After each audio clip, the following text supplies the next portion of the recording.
Welcome to BP Darbar. இன்னைக்கு big பாஸோட ஹைலைட்ஸை பார்த்துடலாம். Morning எடுத்ததுமே சபரி வந்துட்டு கமருதீன் அண்ட் வினோத்துக்கிட்ட ஒரு விஷயத்தை பற்றி டிஸ்கஸ் பண்ணுறாரு. ப்ரஷ் வந்துட்டு யூஸ் பண்ணுற ப்ரஷ் வந்துட்டு ட்ராஷில் இருக்குது, அது யார் போட்டிருப்பாங்க, யாரோட ப்ரஷ்ஷு அப்படின்னு சொல்லிட்டு தெரியலை, அதனால நான் இதை வந்து என்னோட இதில் கவரோட சேவ் பண்ணி வைக்க போகிறேன், யார் வந்து யாரோட ப்ரஷ்ஷை தூக்கி போட்டிருக்காங்கன்னு இன்வெஸ்டிகேட் பண்ணி கண்டுபிடிக்கணும் அப்படின்னு சொல்லிட்டு அதோட ஆரம்பிக்குது. அதுக்கப்புறம் வியன்னா அண்ட் சுபீக்ஷாக்குள்ள ஒரு டிஸ்கஷன் போகுது.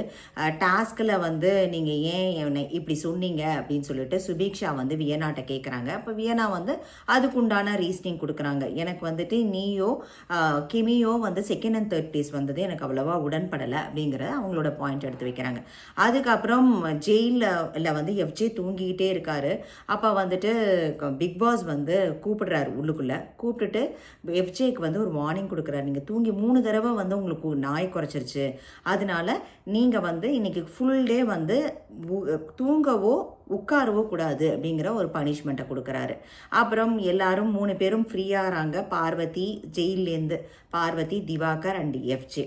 அதுக்கப்புறம் அரோராவும் வந்து விக்ரம்கிட்ட வந்து கேட்குறாங்க, நேற்று என்ன உங்களுக்கும் பார்வதிக்கும் இஷ்யூ ஆச்சு, நீங்கள் போடின்னு சொல்லிட்டீங்களே அப்படின்னதும் விக்ரம் சொன்னார், அவங்க மட்டும் என்னை வந்து நொட்டு அந்த மாதிரிலாம் சொன்னாங்க, அது மட்டும் நியாயமான, நான் அது கரெக்டு தான், பார்வதியும் அந்த மாதிரி வார்த்தைகளை யூஸ் பண்ணக்கூடாது, ஸோ அப்படி யூஸ் பண்ணினா ஆப்போசிட் சைட்லையும் யூஸ் பண்ணுன்ட்டுல, பட் ஆனால் அவங்களுமே வார்த்தையாக தான் இருக்கணும், அது யாராக இருந்தாலும் சரி. ஸோ அந்த பாயிண்ட்டு அவர் எடுத்து வச்சார். ஸோ அதுக்கப்புறம் திவாகர் வந்து ரீல்ஸ் பண்ணுறாரு. ஆனால் அந்த கேமரா திரும்பவே இல்லை, அது அங்கேயும் இங்கேயுமா போயிட்டு அதுக்கப்புறம் எங்கேயோ ஒரு இடத்துல போய் நியாயமாரே அப்படின்னு சொல்லிட்டு ஒரு ரீல்ஸ் பண்ணினார்.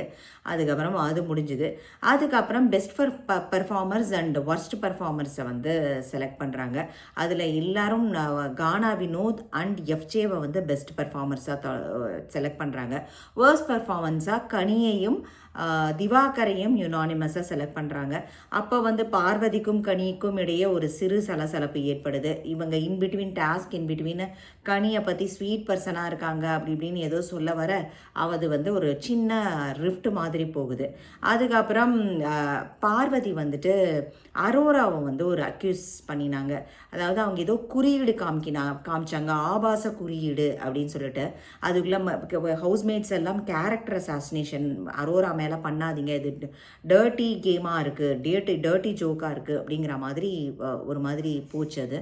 அது வந்து உண்மையாகவே குறியீடு காமிச்சாங்களா, நான் பார்க்கல, அரோரா காமிச்சாங்களா, எனக்கு அப்படி பார்த்த மாதிரி தெரியல. அப்படி இன்கேஸ் பார்வதியோ திவாகரோ தப்பாக புரிஞ்சிட்ருக்காங்களாங்கிறதும் தெரில. ஒரு பொண்ணை நம்ம தெரியாமல் நம்ம அக்யூஸ்